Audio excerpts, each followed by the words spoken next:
오늘 읽으시는 말씀은 골로새서 3장 12절에서 14절까지의 말씀입니다.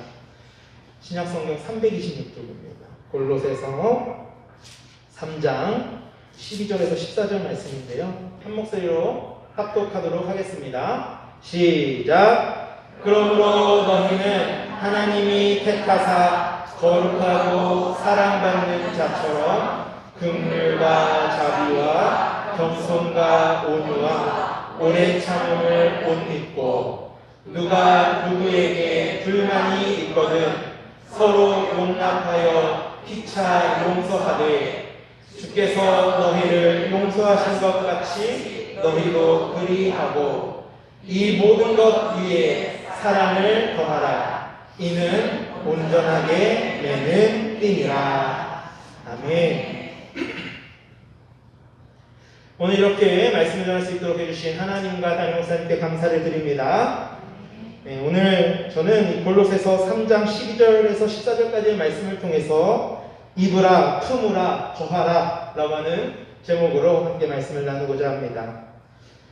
우리가 성경을 볼 때에 하나님께서 하나님의 일을 하실 때에 물론 하나님께서 초자연적인 어떤 능력으로 일을 하실 수도 있지만 하나님께서는 늘 사람을 택하셔서 사람을 통하여서 그 뜻을 이루셨던 것을 보게 됩니다.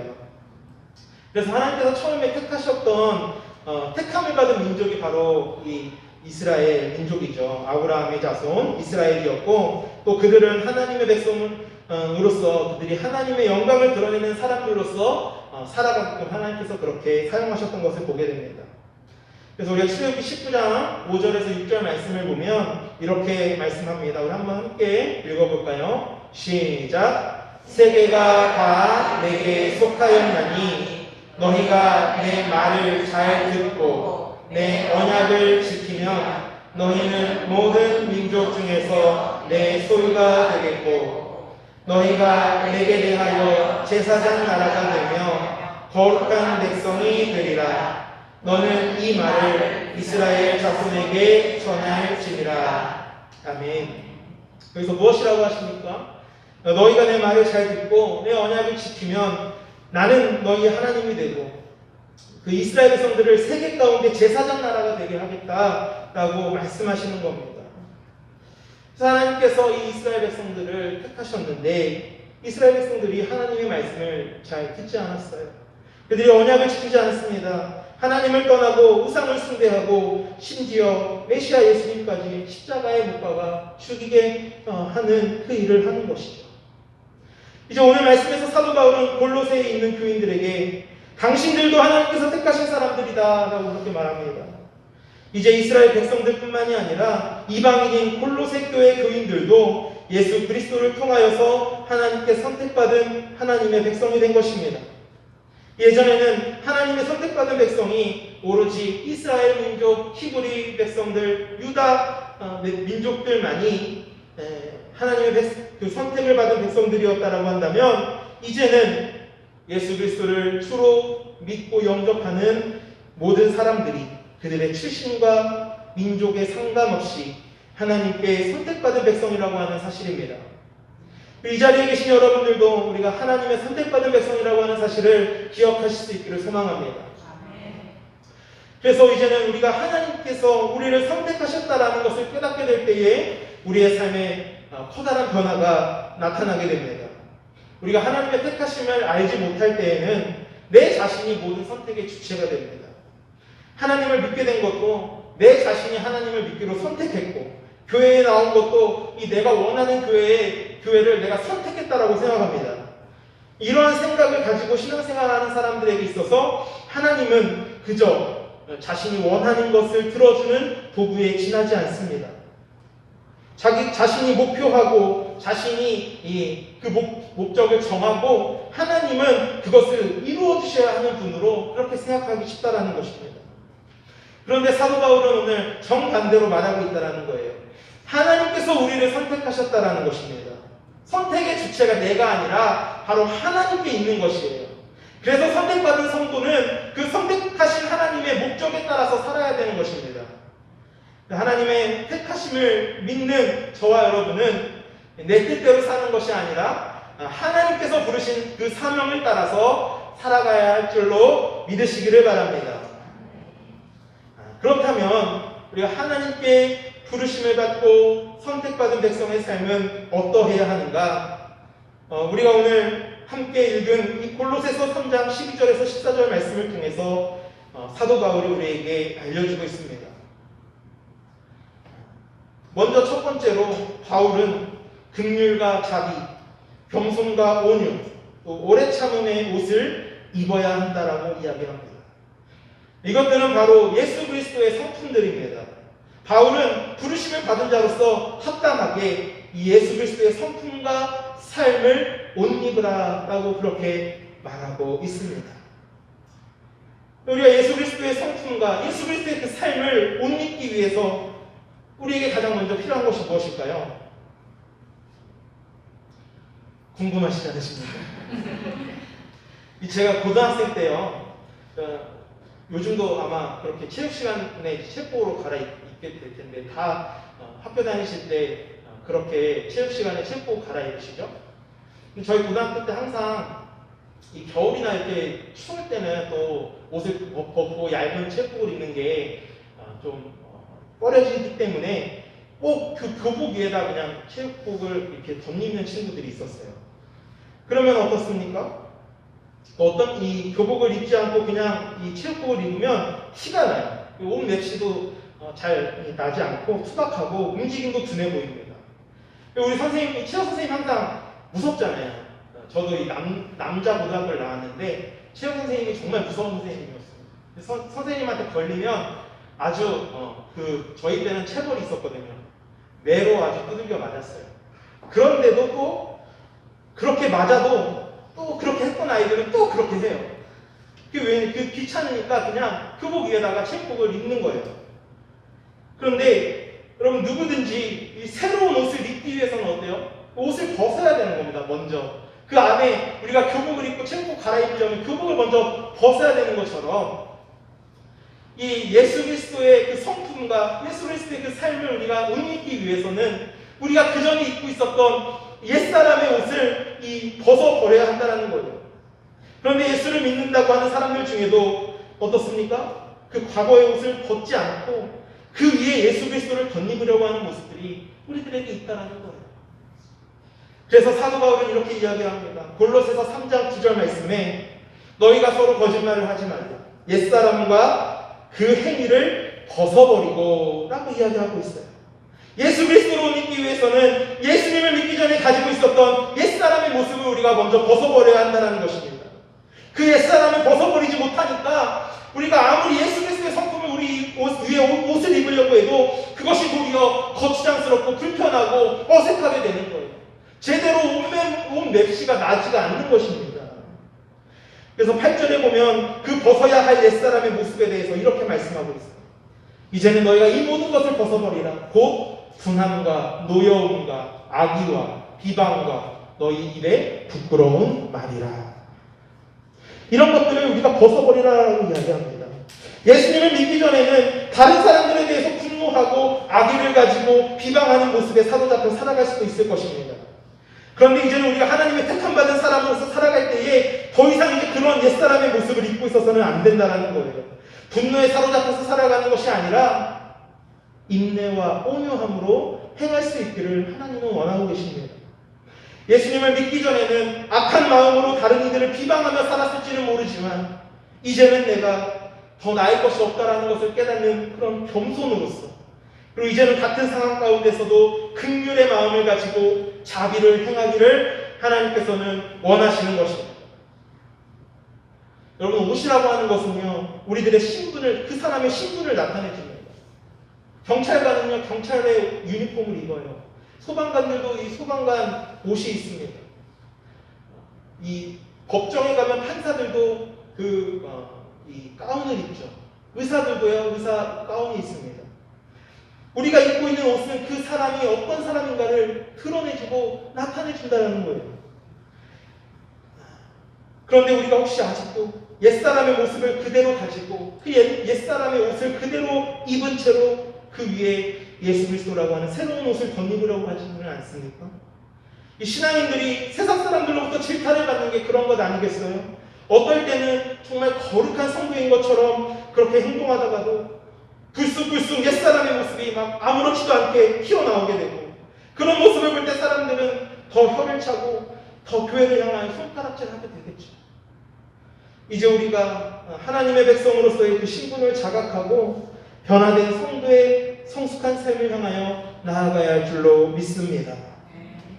그래서 첫 번째가 바로 이브라예요. 이브라. 근데 제가 더 강조하고 싶은 거는 벗으라입니다. 근데 제목에다가 제가 벗으라 이렇게 하기가 좀 그래서 이브라 이렇게 한 거예요. 우리가 먼저 입기 위해서 먼저 벗어야 된다는 것을 기억해 주시기 바랍니다. 그 다음 이제 두 번째로 하나님의 택하신 사람이 가져야 할 태도는요, 품는 것입니다. 품으라라는 거예요. 사도 바울은 골로새 교인들에게 누가 누구에게 불만이 있거든 이라고 말하면서 이 교인들 사이에 어떤 불만의 상황이 있을 때 어떻게 대처해야 할지를 말씀해 주고 있습니다. 여러분, 우리가 살아가는 그 모든 순간들이 다 관계 속에서 살아가게 되잖아요. 가족들과의 관계, 친구들과의 관계, 그리고 교회 안에서는 성도들 간의 관계, 이런 관계들이 있습니다. 그런데 그 관계가 항상 만족할 그런 상태였으면 좋겠지만 어떻습니까? 꼭 그렇지만은 않지 않습니까? 죽도록 사랑해서 결혼한 이 부부 사이에서도 서로에게 불만스러운 때가 오게 된다는 것입니다. 이 갱년기를 경험하시는 분들의 말씀을 들어보면요, 그 순간에는 모든 것이 막 짜증이 나고 감정 조절이 안 된다 그래요. 이 남편의 목소리만 들어도 막 짜증이 나고, 심지어 이 현관에 벗어놓은 그 남편 신발만 봐도 막 부하가 치밀어 오른다라고. 이 부부 사이에도 이러한 불만의 순간들이 있잖아요. 부부 사이에도 꼭 갱년기가 아니더라도 남편이 아무렇게나 벗어놓은 그 뒤집어진 양말 때문에 그 정말 속에서 나는 그 열불을 참지 못하고 폭발하실 때가 얼마나 많이 있으십니까? 부부 사이에도 그런데 이 다른 사회 안에서 만나는 또 다른 사람들과의 관계는 더 어떻겠습니까? 불만스러운 일이 생기고 불만을 품게 되는 것은 당연한 일일 것입니다. 그 불만의 상태가 가족 간에 있을 수도 있고, 뭐 친척들 간에 있을 수도 있고, 이웃들 간에 있을 수도 있습니다. 교회도 예외가 아니라는 거예요. 이 사도 바울은 골로새에 사는 교인들 사이에도 이러한 일들이 일어날 수 있다는 것을 잘 알기 때문에 교인들에게 서로에게 불만이 있으면 이렇게 하라고 미리 말하고 있는 것입니다. 그 내용이 무엇입니까?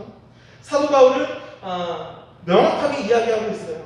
불만의 상황, 누군가에게 불만이 있을 때 어떻게 하라고 이야기합니까? 서로 용납하고 피차에 용서하라라는 것입니다. 피차 간에 불만이 있을 때에 그 불만을 품지 말고 그 사랑을 품으라고 하는 것입니다. 서로가 가진 불만에 대해서 논쟁하며 싸우는 것이 아니라 상대방을 품을 수 있는 큰 아량과 사랑을 가지기를 하나님은 원하고 계신 것입니다. 그래서 사도 바울은 다른 이들을 용납하고 용서하라라고 하시면서 그 어떤 모범으로, 그 어떤 기준으로 누구를 이야기합니까? 예수 그리스도를 말씀하고 계신 거예요. 예수님께서 너희를 용서하신 것 같이 너희도 그리하라라고 이야기합니다. 우리가 다른 이들을 용납하고 품는 것의 모범은 예수님께 있다는 거예요. 우리가 다른 이들을 품고 용서할 때 우리는 예수 그리스도의 모습을 닮아가는 것입니다. 그래서 우리가 마태복음 18장 말씀도 보면은 베드로가 예수님께 그렇게 질문하잖아요. 주여, 형제가 내게 죄를 범하면 몇 번이나 용서하여 주리이까? 7번까지 하오리이까? 이 베드로가 7번 용서해 주어야 하냐고 묻는 것은요, 그 당시에 사람들이 생각했던 용서의 횟수보다 곱절이나 더 많은 것이었습니다. 그 당시에 유대교의 그 가르침은 어떤 이웃이 나에게 범죄한 것이 있으면 3번까지는 용서해 주라라고 그렇게 가르쳤다는 거예요. 그런데 베드로가 7번을 이야기하는 것은요, 나름대로 나는 이 정도의 관대함이 있어 라고 자신의 관대함을 드러내는 그런 이야기였어요.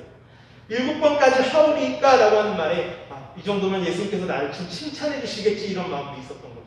그런데 예수님 뭐라고 하십니까? 예수님 한술 더 뜨는 거예요. 7번뿐만이 아니라 70번씩 7번이라도 하라고 하시는 것입니다. 이게 숫자적으로 따져서 490번, 77에 40도 490번 용서하라는 것이 아니라 숫자에 얽매이지 말고 끊임없이 용서해 주라라고 하는 그런 말씀인 거예요. 우리가 어떤 사람에 대해서 불만이 있을 때 어떻게 해야 할까 걱정할 필요가 없다라는 거예요. 예수님께서 제시하시는 정답은 용서입니다. 이 불만의 관계 속에서 상대방을 용서하는 것은 이미 그렇게 작정된 일이지 이거 용서할까 말까 고민하면서 살아가서는 안 된다는 것입니다. 예수님께서 용서받을 수 없는 우리를 위해서 십자가에 달려 돌아가신 것처럼 저와 여러분들도 예수 그리스도의 복음을 따라 용서의 삶을 사셔야 될 줄로 믿습니다. 근데 하지만 예수님과의 그런 마음과 예수님의 그런 뜻과 다르게 이 땅에서 서로 품지 못하고 용서하지 못하는 일들이 많이 있습니다. 우리 인간의 그런 연약함, 그게 쉽지가 않잖아요. 용서라고 하는 건 정말 쉽지가 않은 일입니다. 이러한 일들은 자꾸 사탄이 우리들에게 그런 마음을 준다는 거예요. 사탄은 다른 이들의 죄와 허물을 품고 용서하는 법이 없습니다. 사탄이 하는 일은 서로를 비난하게 만들고 정죄하게 만듭니다. 사탄은 사람들의 작은 허물 때도 지속적으로 정죄하면서 사람들에게 상처를 주고 절망하게 만듭니다. 하지만 하나님이 택하신 사람은 예수님과 같이 상대방의 허물을 품고 용서하며 나아가는 그런 사람입니다. 예수님께서 그러하셨듯이 우리가 다른 사람들을 먼저 품어주고 용서해주고 그렇게 사랑을 예수님의 그 마음으로 나아갈 때에 우리가 예수 그리스도의 모습으로 그렇게 옷 입게 되는 것이죠. 여러분 예전에 유명한 그 살인 조직이라고 할까요? 그 지존파를 다 아실 겁니다. 그 지존파의 이 두목이 김기환이라고 하는 사람입니다. 이 김기환이라고 하는 사람의 그 이야기가 많이 알려져서 화제가 됐었는데 이 김기환이라고 하는 사람이 초등학교 다닐 때 옛날에는 국민학교였죠. 국민학교를 다닐 때에 참 그 1등을 놓치지 않는 그런 모범생이고 또 반장까지 할 정도로 그렇게 착실한 학생이었다라고 해요. 그런데 어느 날 이 집이 너무 가난해서 크레파스조차 챙겨갈 수가 없었는데 담임 선생님은 그런 김기환을 친구들 앞에서 모욕하고 옷까지 벗긴 채 수업 시간 내내 알몸으로 복도에 서 있게 했다라는 거예요. 이 김기환이라고 하는 사람이 그때 일을 상고하면서 뭐라고 이야기합니까? 수치스러웠다고 이야기합니다. 가난이 수치스러웠고 그때 선생님이 그런 모욕을 주지 않았더라면 제가 오늘 이런 범죄자가 되지 않았을지도 모릅니다 라고 그렇게 이야기했다라고 해요. 이 무시무시한 정말 이 살인 기계라고 했던 그 지존파의 그 두목이었던 김규환이라고 하는 이 사람을 이 담임 선생님이 그렇게 이 앞에서 면박을 주고 창피를 주고 하지 않고 이 사람을 김규환이라고 하는 이 어린 학생을 좀 품어주고 안아주었더라면 어떻게 되었을까? 이 아이의 미래는 어떻게 되었을까?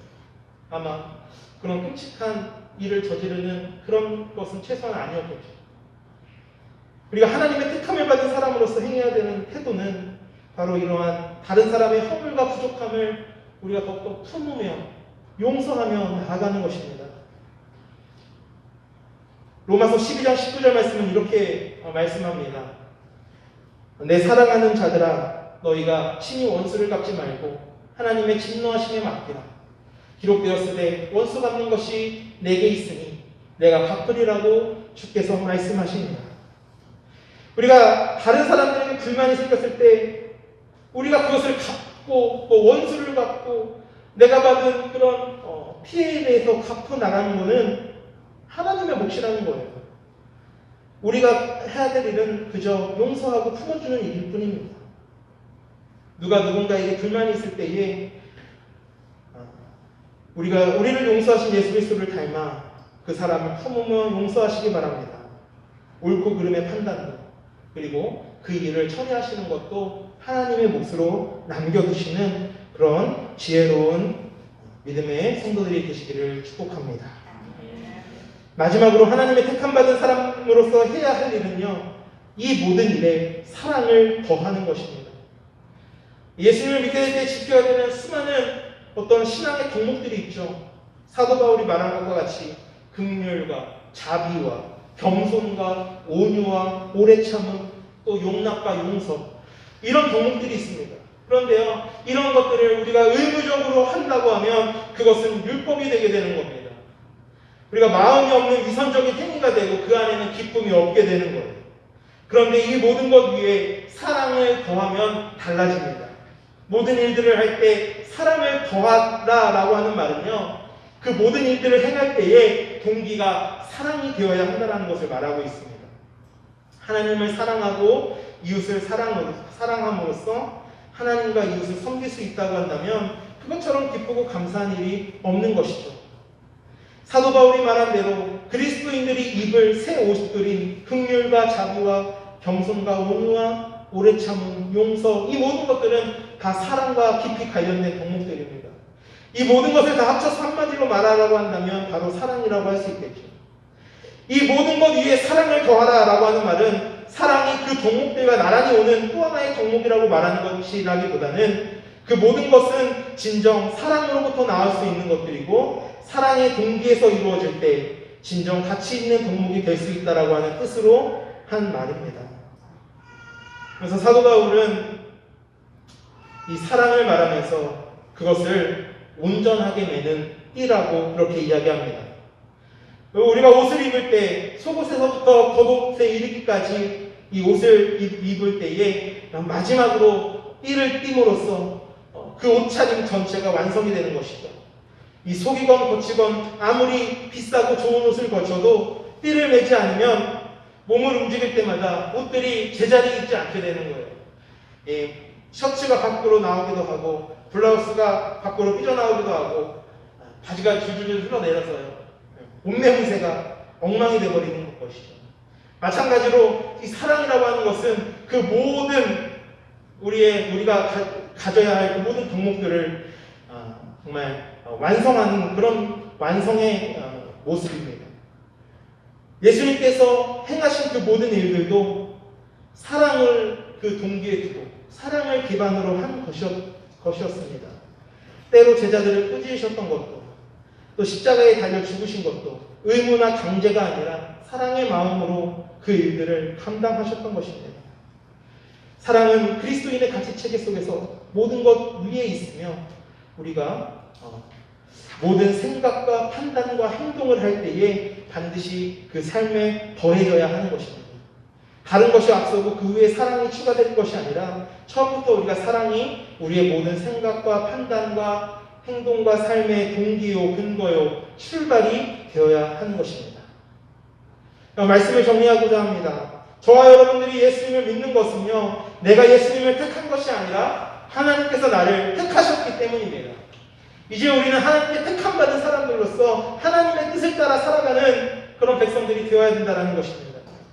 그래서 우리가 하나님께 택함받은 자임을 드러내는 삶을 살기 위해서는 잘 믿고 잘 품고 모든 것 위에 사랑을 더해야 하는 것입니다.